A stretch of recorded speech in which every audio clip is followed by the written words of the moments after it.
Ya, hermanos, el día de hoy vamos a seguir con nuestra serie de Primera de Juan, y como algunos de ustedes ya os ha visto, ¿verdad? Os hemos explicado para qué fue escrita esta carta, los propósitos de esta carta. Una de ellas era que no pecáramos, etcétera.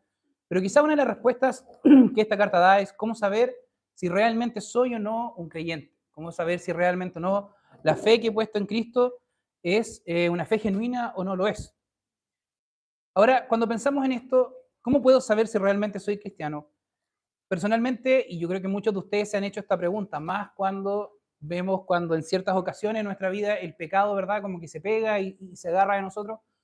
Y uno se pregunta y dice al ver la escritura o al leer la Biblia, dice, Señor, ¿realmente te conozco? ¿Realmente esto es algo de verdad? ¿O es simplemente que estoy acostumbrado a vivir de cierta forma y voy a la iglesia por costumbre, en fin?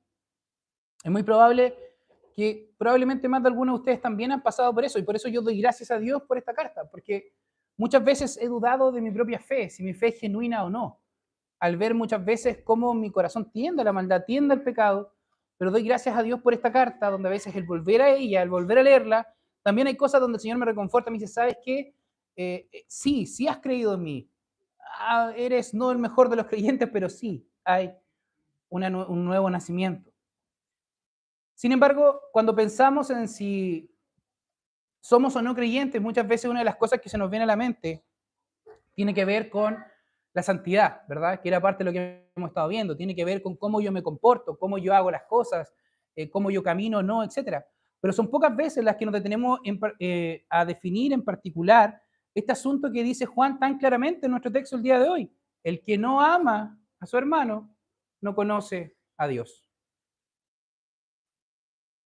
El asunto de decir que no conocemos o que no amamos a Dios con las palabras de Juan es que si nosotros aborrecemos a nuestro hermano, lo contrario al amor, si nosotros lo odiamos, andamos en tinieblas, pero si lo amamos, estamos en la luz. Como ya hemos visto en predicaciones anteriores, por lo tanto entendemos que andar en la luz al final del día significa básicamente conocer realmente a Dios o no conocer a Dios, como el andar en tinieblas. Seguramente vamos a estar de acuerdo que en este pequeño texto del día de hoy, del verso 9 al 11, la clave está en la palabra amor. Ahora, algo interesante en la escritura, y algo interesante yo creo para todos estos tiempos, me gustaría dar un ejemplo, es, ¿todos definimos amor de la misma manera? Creo que es importante que nos detengamos a eso, porque muchas veces podemos decir, sí, tenemos que amarnos como hermanos, tenemos que amarnos, en fin. Pero ¿qué significa, a la luz de la escritura, amarnos los unos a los otros? Seguramente todos tenemos alguna idea. Por ejemplo, les voy a colocar ideas cerradas de lo que no es el amor. En cierta ocasión, el presidente de Estados Unidos, Barack Obama, en uno de sus discursos dice, Planet Parenthood, para los que no saben, es una de las industrias más grandes que con el tema del aborto, dice, no se va a ninguna parte, no se va a ninguna parte hoy, no se va a ninguna parte mañana. Es alguien en quien la gente confía. La única razón para esta organización existe por el compromiso, la compasión, el cariño y el amor que siente por cada una de las mujeres que entran por sus puertas. Eso en uno de los discursos cuando creo que se inauguró una nueva sucursal. Por otro lado, hay un texto muy conocido de Leonor Walker en 1986 que ella escribió El síndrome de la mujer maltratada. Y dentro del síndrome de la mujer maltratada decía que los abusadores usaban esta frase, lo hice porque te amo. Fue por amor que te valoro tanto que realmente me puse celoso. Si no te amara, no me afectaría tanto. Por último, en diciembre del 2021, Carla Rubilar dijo en el Congreso de Chile, por fin se aprobó el matrimonio igualitario. Por fin Chile está entendiendo que amor es amor. Me pregunto hasta esto, ¿será la misma palabra amor que tiene Juan en la cabeza cuando está hablando referente al amor? Sin duda que no. Pero ahora, ¿qué pasa cuando vamos en los contextos cristianos? Estos asuntos, ¿verdad? Es claramente contrario al cristianismo. Pero ¿qué pasa cuando de repente, aún dentro de la iglesia, han habido situaciones de abuso y otros asuntos y se dice, debes amar a tus enemigos y perdonar? Por tanto, tú no debes denunciar esto. Hay situaciones así. Hay situaciones donde a las personas incluso se le ha dicho, Cristo ya perdonó, ahora sí tú tienes que perdonar. Por otro lado, algunos padres, ¿verdad? Por Proverbios 3:12, cuando dice que el hijo que se ama se disciplina, ocupan ese texto para realmente ser unos padres abusadores con los golpes y la disciplina. Yo no estoy diciendo que no haya que disciplinar a nuestros hijos, sino que estoy diciendo que muchas veces estos textos donde se describe la palabra amor han sido utilizados para ciertos abusos, aún dentro de las iglesias. Más adelante vamos a ver por qué estos textos no aplican y por qué el amor se define de otra manera. Sin embargo, lo que hoy día quiero que veamos es la importancia, o que quiero que tengan en sus cabezas, lo importante que es definir el amor cristiano.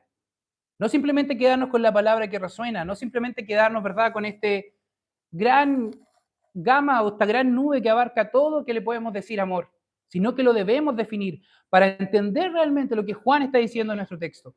Por eso el día de hoy vamos a ver 3 puntos. El primero, ¿cómo es el amor cristiano? ¿Cómo se ve? ¿Cómo actúa? Lo segundo, ¿cuáles son los beneficios de poder amar a mis hermanos? Y por último, ¿cómo puedo crecer en amor? Antes de entrar a estos textos que vamos a estar estudiando, Primera de Corintios, Romanos, Primera de Juan, quiero hacer 2 advertencias. La primera advertencia es que el fruto del amor entre los hermanos, como se ha dicho antes, es un fruto del nuevo nacimiento. Tú no te despiertas en la mañana y dices, hola, quiero 1 kilo de amor, ¿ya? No funciona así.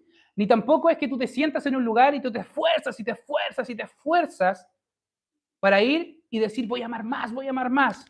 Porque esto es un fruto que viene del nuevo nacimiento. Como vamos a ver más adelante, pero es el amor, crecer en amor es algo que se pide, que se le pide al Señor. Así como en un momento le dijimos, Señor, dame más amor por tu palabra, Señor, ayúdame a crecer en ti, es algo que tú le pides y es un fruto que el Señor da en nuestros corazones. Me gustaría que te imaginaras esto. Imagínate, por ahí está el hermano Enrique, tenemos que construir un canal, un pozo, ¿ya? Algo grande. Y en cierta manera, cuando nosotros vamos a la Escritura y vamos a ver estas formas prácticas, va a ser donde vamos a construir, por así decirlo, alrededor de nuestro canal, por donde va a pasar el agua. Vamos a construir lugares firmes donde la tierra no vuelva a caer, etcétera, para que el agua pueda cruzar por todo nuestro campo. Ahora, el único que da el agua es el Señor. Nosotros podemos, en cierta manera, conocer los márgenes, ver cómo esto va a funcionar, hacer que sea estable. Pero, sin embargo, el único que es capaz de hacer que el agua fluya por nuestro canal es Dios. Él es el dueño de la vida y el dueño del agua. De la misma forma, cuando nos acerquemos a estos textos, vamos a aprender un poco de cómo se ve el amor cristiano. Pero, hermano, no sacas nada solamente con conocer los bordes.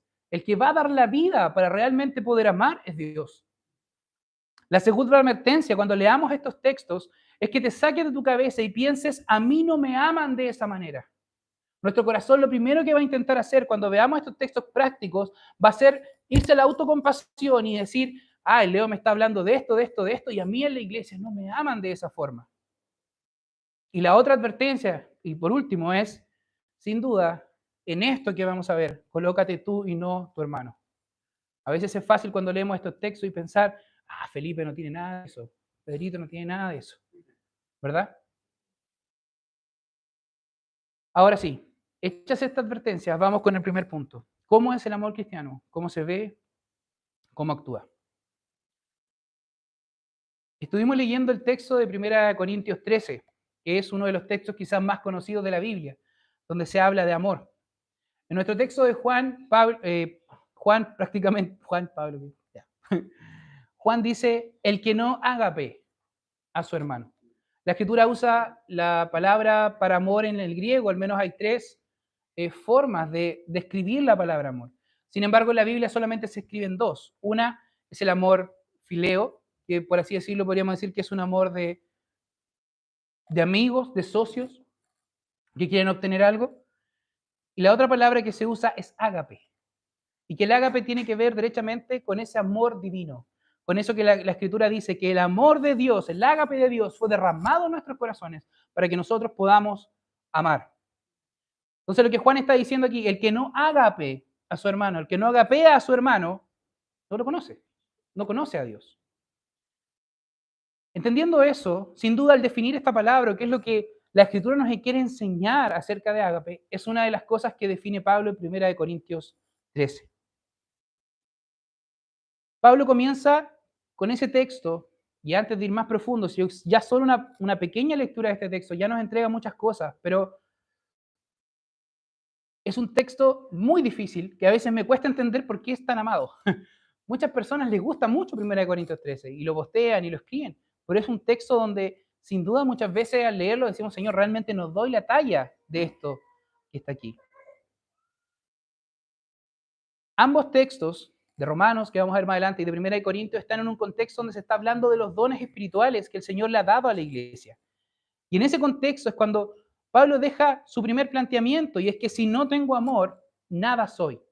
De hecho, Pablo comienza describiendo a una persona que es interesante, que dice que es una persona que hablaba lenguas humanas y angélicas, que conocía todos los misterios de las Escrituras, que tenía toda la fe, que todos sus bienes los podía repartir entre los pobres, que aún estaba dispuesto al sacrificio de que su cuerpo fuera quemado.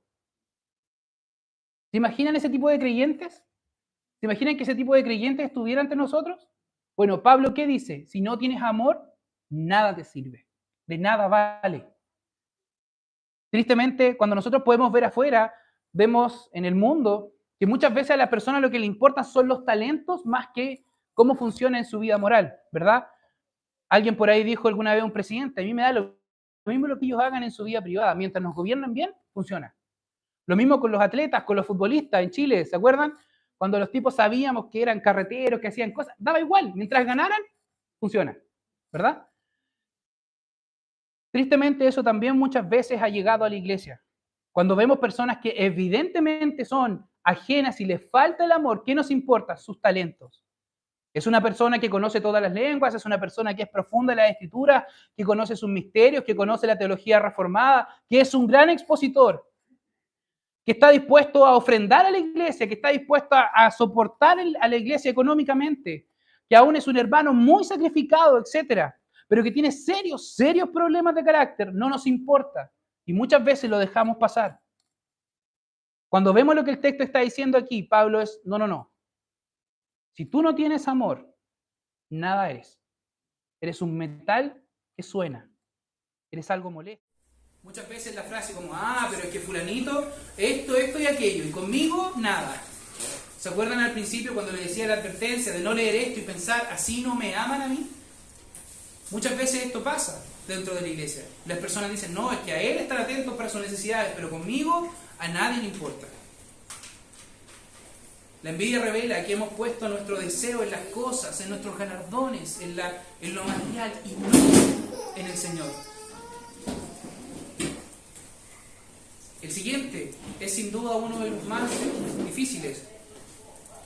El amor no es jactancioso, no se envanece. El amor no es orgulloso. Eso es lo que quiere decir. ¿Te gusta ser el centro de atención? C.S. Lewis dice, el orgullo es un asunto tan peligroso porque no es simplemente que alguien quiere tener más cosas, sino el asunto es que yo quiero tener más que el otro. Ese es el asunto. No solo en temas materiales, podemos verlo en reconocimiento y un montón de otras cosas. La envidia, la codicia, el egoísmo, todo nacen desde el orgullo, dice Luis. Este es el gran problema para él del cristianismo. Por ejemplo, ¿alguna vez has visto o has ido a visitar a un hermano desvalido que puede estar sufriendo, etcétera, pero terminas hablando de ti mismo? ¿Alguna vez ha habido un hermano que te dice, ¿sabes qué? Tengo un dolor en el hombro o esto, y sin querer, no, pero es que a mí me duele más. Yo sufrí más que tú. Tú estás alegando nomás. Incluso en cosas malas, el orgulloso, ¿qué es lo que quiere? Es ganarte. Aun si tú estás sufriendo, el orgulloso quiere sufrir más que tú. Entonces, con eso, hermanos, debemos ser cuidadosos, porque el amor cristiano no se ve así. El orgullo es algo complicado.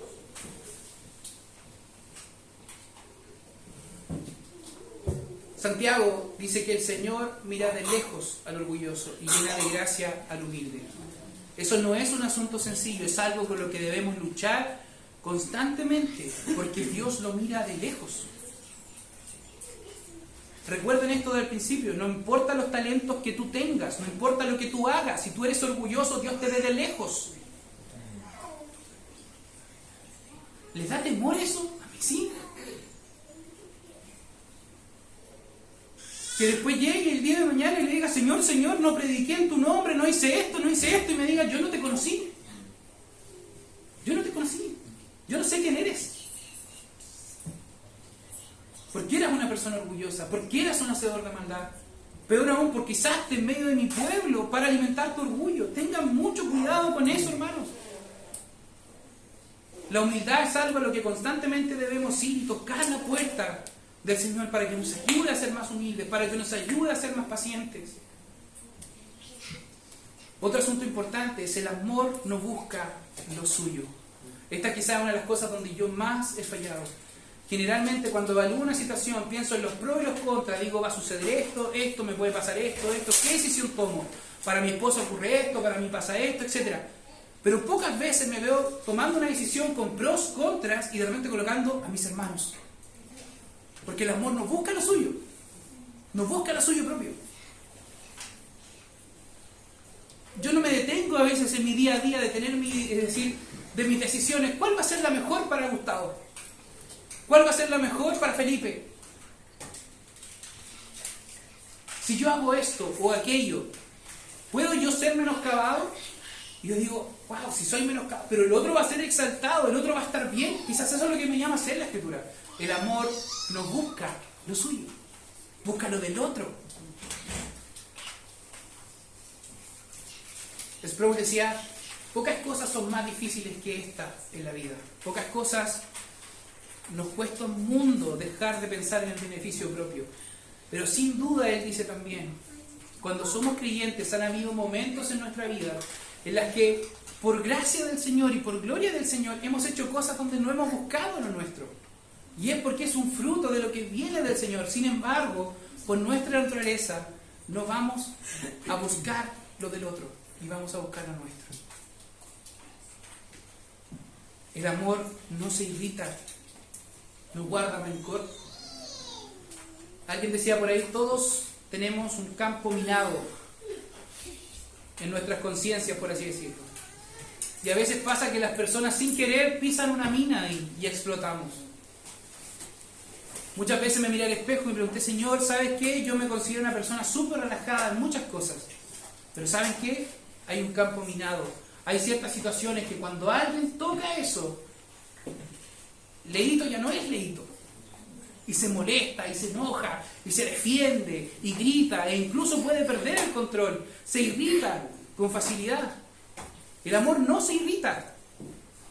Hermano, ¿eres una persona que se podría describir como mecha corta?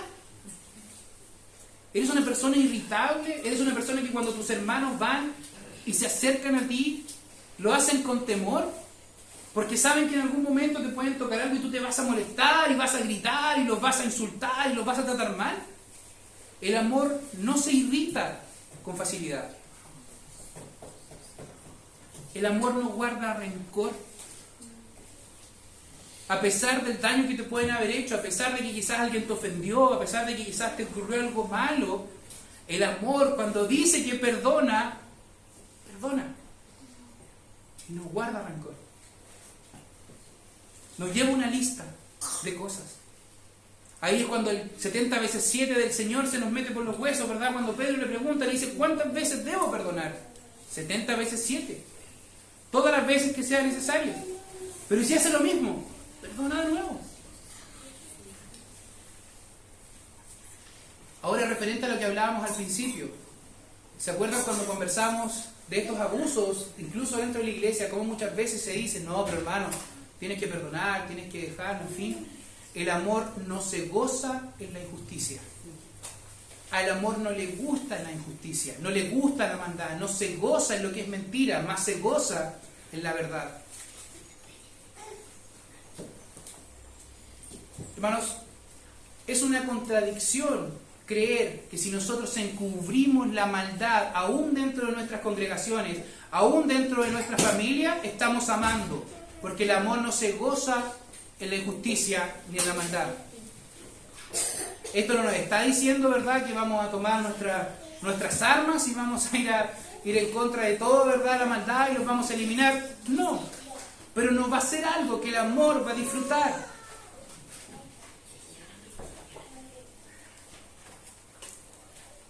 El amor no hace nada indecoroso. ¿Cuántas veces yo mismo me he visto a veces entre talla y chistes, riéndome de cosas que son moralmente no aceptables ante los ojos de Dios. Y me río de esas cosas y las disfruto. El amor no hace eso. El amor se goza de la verdad. Filipenses 4, cuando dice: en esto pensar, en todo lo bueno, en todo lo justo, en todo lo santo, en todo lo que es digno de alabanza. En esto piensen, en esto gócense. Una persona amorosa va a disfrutar la verdad de las Escrituras, la verdad en general, va a querer que en su familia reine la verdad, que en la iglesia reine la verdad. El amor todo lo sufre, todo lo cree. Me encanta todo lo cree porque llega a ser ingenuo. ¿Cuántas veces nos hemos visto cuando un hermano, un amigo, alguien nos dice algo, empezamos a juzgar intenciones, empezamos a jugar ajedrez en la cabeza? Cuando un hermano le dice: ¿sabes qué? Lo siento por esto o aquello, o ¿sabes qué? Hagamos esto, otro. Empezamos: no, es que él hace esto porque... No, es que está manipulando las cosas para que no sé qué. No, hermano, el amor todo lo cree. Si te dijeron que lo sentían, lo sienten. Y se acabó. El amor todo lo espera, todo lo soporta. Hermanos, te guste o no, a la luz de las Escrituras, ¿sabes? Una de las cosas que es más difícil de romper es el lazo entre los hermanos que realmente se aman. Porque aunque quieran hacerlo, el amor que Dios ha puesto en sus corazones, todo lo sufre, todo lo cree, todo lo espera, todo lo soporta.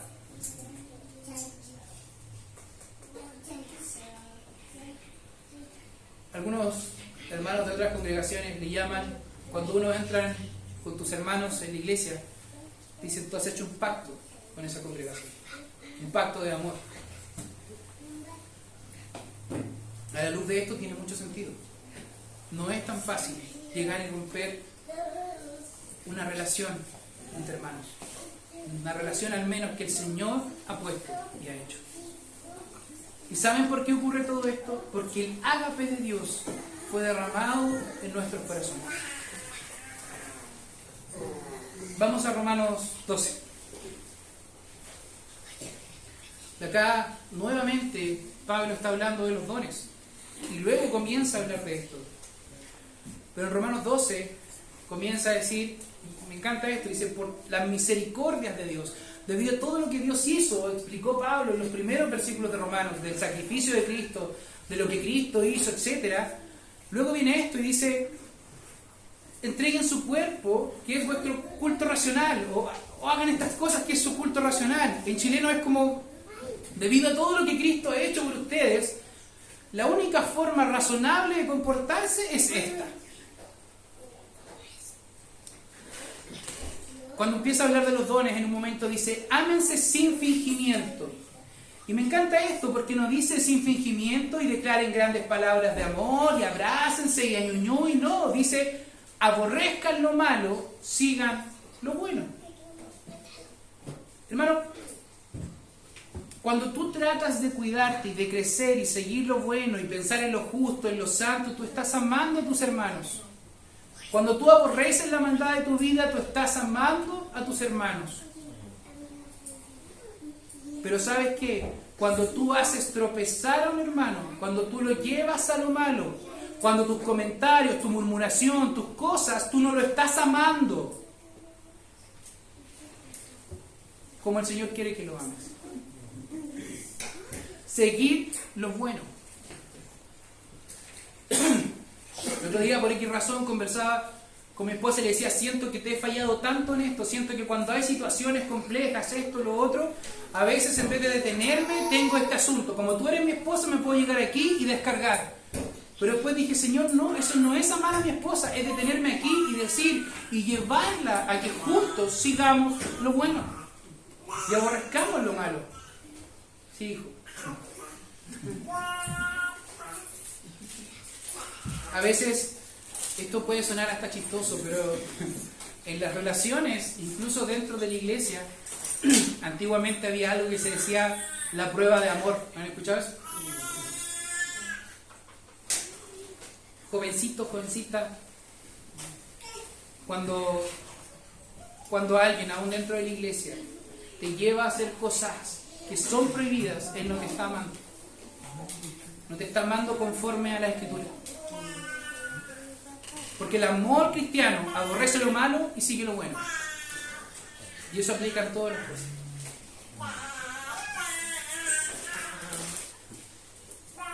Si seguimos el texto de Romanos, dice: amaos los unos a los otros con amor fraternal. En cuanto a la honra, prefiéranse los unos a los otros. ¿Se acuerdan cuando el amor no busca lo suyo? ¿Has estado en alguna conversación cuando están hablando de un hermano, cuando están diciendo algo?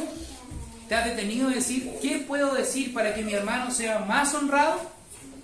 Para que él, en cierta forma, dice, no es solamente que sea en honra, sino en cuanto a honra, prefiéranse. Es como, si yo digo esto voy a perder y él va a ganar. Lo digo. Quiero que él sea honrado. Quiero que él esté bien. Ese es el punto en lo que Pablo está diciendo. En cuanto a honra, prefiéranse los unos a los otros. ¿Cuántas veces somos lo contrario? ¿Cuántas veces están hablando mal de un hermano y uno dice, pero es que no sabéis nada, porque yo sé más que tú? Que fulanito tate y vamos abajo otra vez y sigamos dando, cuando en realidad es lo contrario. En lo que requiere diligencia, no perezosos, fervientes en espíritu, sirviendo al Señor. Sin duda esto aplica en las cosas que tenemos que ver como congregación. ¿Saben qué? Aquí no quiero exaltar a nadie, pero me alegré tanto cuando el día de la mamá lo organizaron otros hermanos que no son los que siempre andan metidos en estas cuestiones. Y compraron la torta, organizaron las cosas, hicieron esto. Y yo decía, eso requiere diligencia. Es lo que requiere diligencia, no perezosos. Pero esto también aplica. ¿Qué pasa cuando la Escritura nos llama en nuestro trabajo a que es un servicio al Señor? ¿Somos diligentes en lo que el Señor nos está encomendando? Porque eso de una otra manera también es una muestra de amor aún entre los hermanos. ¿Cómo somos con nuestros deberes? Te recuerdo, si tú quizás no tienes la bendición de estar en una familia cristiana, pero si es que lo estás, tu esposa es tu hermano, tu hermana. Tu mamá, si es creyente, es tu hermana. ¿Cómo eres en los deberes? ¿Cómo eres en las cosas del hogar? ¿Eres alguien diligente o eres perezoso? ¿O se te reconoce por ser alguien perezoso? Ferviente en espíritu, sirviendo al Señor. Luego, gozosos en la esperanza, sufridos en la tribulación, constantes en la oración. Me encanta esto. Te animas los unos a los otros que nuestro Señor va a volver, Maranata, que Cristo va a regresar, que en los tiempos difíciles sufrimos juntos los unos con los otros, pero en todo ese tiempo constantes en oración. Un amigo me decía en la semana, ¿qué pasaría si Dios en este punto decidiera cumplir todas tus oraciones? Y el Señor dijera, te voy a cumplir todas las oraciones que hiciste en la semana. ¿Cuántas personas más conocerían al Señor?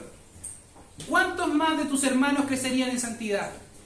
¿Cuántos más de tus hermanos sería provisto para sus necesidades? ¿O simplemente para ti se acabarían las deudas, los problemas y las cosas? ¿Cómo estamos orando? Esto que estamos leyendo del amor también aplica en nuestras oraciones. En cuanto a honra, que no busca lo suyo, ¿qué pasaría si el Señor cumpliera tus oraciones ahora ya? Por último, el texto de Romanos dice, compartiendo para las necesidades de los santos, practicando la hospitalidad. Sin duda que el compartir las necesidades no es algo de lo que debamos quizás explicar tanto. Creo que el texto es claro, que los unos a los otros compartamos, etc. Pero me encanta esto, practiquen la hospitalidad. Había un dicho antiguo, hermanos, si quizás no tienen la gran casa ni grandes recursos, invita a tus hermanos a tomar agüita con harina, no importa. Practica la hospitalidad. Invítalos a tu hogar, abre tu casa. No importa si esta está en las mejores condiciones o no. Practica la hospitalidad. No tienes por qué invitar a toda la iglesia. Invita a uno, a dos, a los más amorosos. El punto es, practica la hospitalidad, porque muchas veces el amor se ve de esa manera. Ahora, con esto, volvamos a nuestro texto. El que dice que está en la luz y aborrece a su hermano, o lo odia a su hermano, está aún en tinieblas. Mas el que ágape, ahora, con todo lo que vimos hacia arriba, ¿verdad?, a su hermano, permanece en la luz. Y no hay causa de tropiezo en él. Pero el que aborrece a su hermano está en tinieblas y anda en tinieblas, y no sabe a dónde va, porque las tinieblas han cegado sus ojos. En nuestro texto se nos muestra el segundo punto, el beneficio de crecer en amor. Se nos dice que el hermano que está en tinieblas, o sea, la persona que odia a su hermano, aún está en tinieblas, pero el que lo ama permanece en la luz y no hay causa de tropiezo en él. Los comentaristas acá tenían dos partes. Por un lado decían que él no tropieza, y lo segundo es que esa persona que ama hacía que el resto que está a su alrededor no tropiece. Por tanto, una persona que ha crecido en amor se edificará a sus hermanos. Será una persona donde el hermano se acerca sin importar las luchas que él tenga y va a ser edificado. Y solo en ese contexto es cuando los dones que describe Pablo en ambos textos anteriores cobran sentido. Cuando la exhortación va con amor, cuando los misterios de la Escritura son enseñados en amor, cuando somos animados en amor, cuando somos exhortados en amor. ¿Cuántas veces vemos hermanos que llevan 10 años en la iglesia, 20 años en la iglesia, pero parecen creyentes de un año? O al revés, cuando vemos hermanos que son nuevos conversos, los vemos crecer y crecer y crecer y crecer, y nos preguntamos y decimos, ¿cuál es la diferencia entre uno y el otro? ¿Por qué uno sigue creciendo? ¿Por qué el otro no? Bueno, nuestro texto nos dice, el que todavía está en tinieblas no sabe a dónde va, porque las tinieblas han cegado tus ojos. Si para ti el amor a los hermanos no es algo importante, dicho en chileno, en el cristianismo vas a seguir marcando el paso, una y otra vez. ¿Cuántas veces vemos hermanos que pueden llevar años en la iglesia, pero la murmuración se los come, pero al hablar mal del otro se los come, pero el hacer esto, y la iglesia, y esto, y que esto está mal, que esto sí, en fin, y pasan los años, y tú los ves como palos de ciego.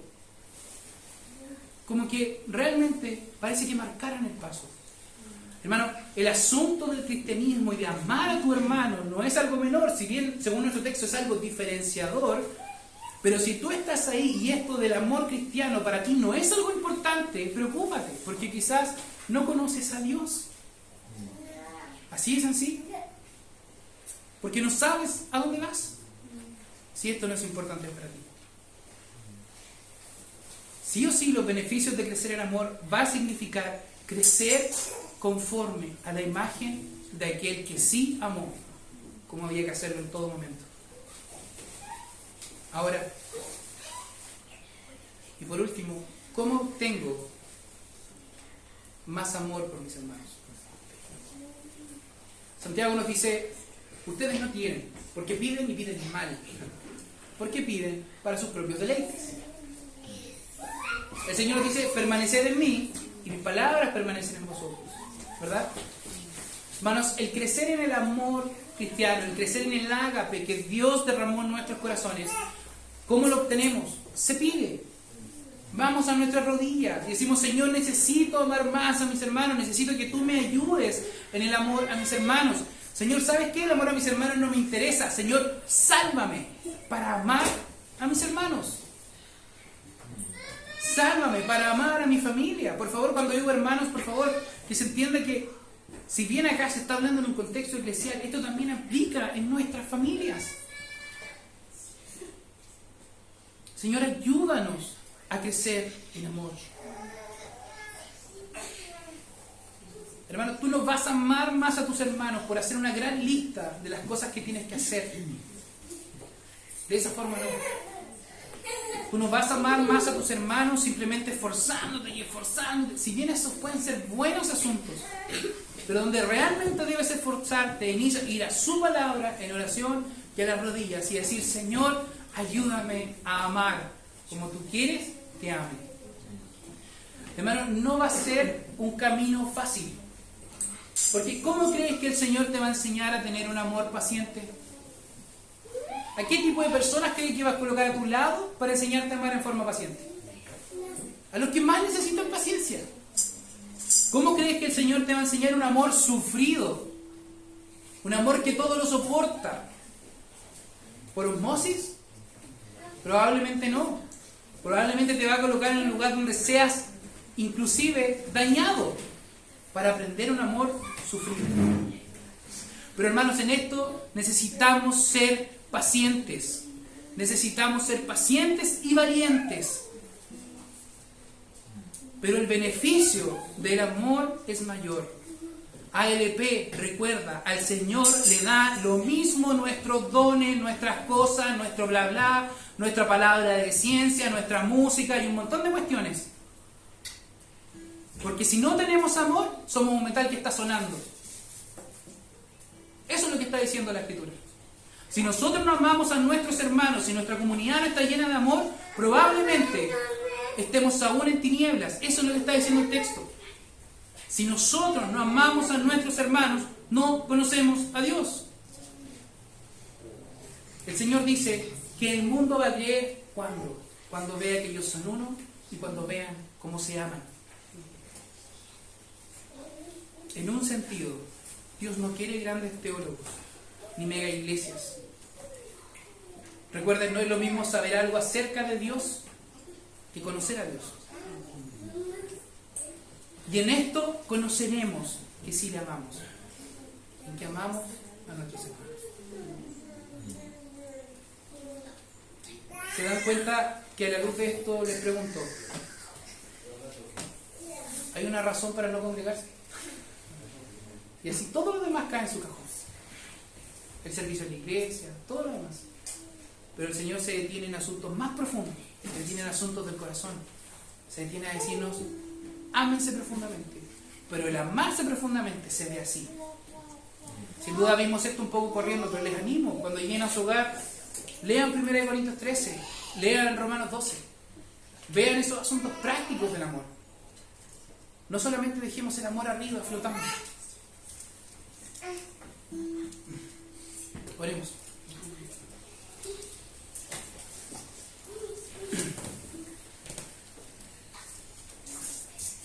Señor, tú y solo tú eres el que puede cambiar nuestros corazones, capacitarnos y darnos vida para amar. Señor, si este es un asunto en el cual no nos hemos esforzado en el sentido de ir delante de ti, tocar la puerta delante de ti una y otra vez, Señor, para que nos ayudes a amarnos más, perdónanos, Señor. Pero ahora vamos delante de ti, Señor, a pedir que tu amor, que tu hagas, Señor, sea derramado en nuestros corazones, como dice, que nos constriña, que nos obligue de una u otra manera a querer y desear amar a nuestros hermanos. Señor, perdónanos porque cuando vemos este texto, sin duda, Señor, quedamos al debe. Sin duda el poncho nos queda re grande, Señor. Padre, ayúdanos por favor a no buscar lo nuestro, a no ser orgullosos, a ser pacientes y tantas cosas más que están en este fruto de tu Espíritu, Señor, que es el amor. Padre, permítenos permanecer en ti, escondidos en ti, para que tú, Señor, nos ayudes a amar. Gracias, Señor, por tu palabra, gracias, Señor, por el texto de Juan. Quizá en forma sencilla y clave nos dicen que si no amamos a nuestros hermanos no te conocemos. Señor, aún si en nuestro corazón tú nos has confrontado con esto y quizás el amor a los hermanos no es algo importante para nosotros, llévanos a ti en pos de buscar la salvación y confiar en Cristo para que este fruto sea de nuestra vida, Señor. Gracias, Señor. Oramos por esta comunidad, oramos, Señor, porque cuando nos vean no describan lo mucho que sabemos, o lo que hacemos, o lo que no, sino que puedan ver, Señor, que nos amamos, que tú, Señor, nos enseñaste, que tú nos guiaste, que tú nos diste la vida y la fuerza para amarnos. Oramos en el nombre de Jesús.